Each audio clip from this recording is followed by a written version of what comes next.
हमारे दृष्टिकोण से अगर हम जीवन मुक्त अवस्था को समझे बेहद के ज्ञान के दृष्टिकोण से, तो हमारा जो वो स्वरूप, परम प्रकाश स्वरूप का जो हमें ज्ञान है, या जो हम बोध में रहने का प्रयास कर रहे हैं, लाइट स्वरूप में रहने का, वो लाइट स्वरूप ही हमें अपनी वो जीवन मुक्त अवस्था की प्राप्ति कराएगा। जितना हम लाइट स्वरूप में रहेंगे, जितना हम हल्का, लाइट मतलब हल्का, हल्का भी होता है और प्रकाश भी होता है, तो ये दोनों गुणों को अपनाएं, हल्के भी रहिए और प्रकाश स्वरूप में भी रहिए। ये दोनों, जब हम लाइट स्वरूप में रहेंगे तो हम जीवन मुक्त अवस्था में अपने आप को पाएंगे, ठीक है। और बाकी तो जब ये पूरा ब्रह्मांड का समय पूरा होगा, या जो भी अभी आने वाले समय में परिवर्तन का समय आएगा, तब उस समय, परिवर्तन के समय, हम लोग इसी जीवन मुक्त अवस्था का जो अभी अनुभव कर रहे हैं,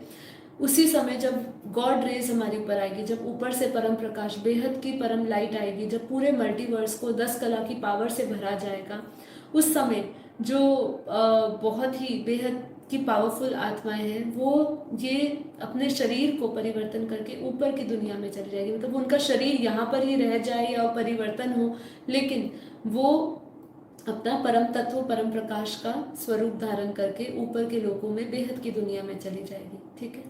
तो ये हमारा अंतिम पुरुषार्थ, हमारा जो रहे, मतलब अंतिम जो लक्ष्य है, उसके लिए हमारा ये अभी निरंतर पुरुषार्थ है, ठीक है, कि हम इसको करते जाए और फिर हम उस अवस्था को प्राप्त करें अंत में, जहाँ पे हमारे बीच में कोई बाधा ना आए, कहीं पर हम अटके नहीं, ठीक है। इसलिए बापूजी ने हमेशा कहा कि 2018 में भी जब ऊपर से रेज डाली गई थी, कुछ पावरफुल आत्माओं को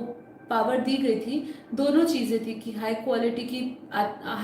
की पावर नहीं दी गई थी, लेकिन जिनको दी गई थी, जितनी भी पावर दी गई थी, वो भी पावर उनको नहीं मिल पाई, क्योंकि उनके अंदर मोह बहुत फंसा हुआ था, वो मोह में फंसे हुए थे, किसी को भी आत्मस्वरूप की अनुभूति नहीं थी।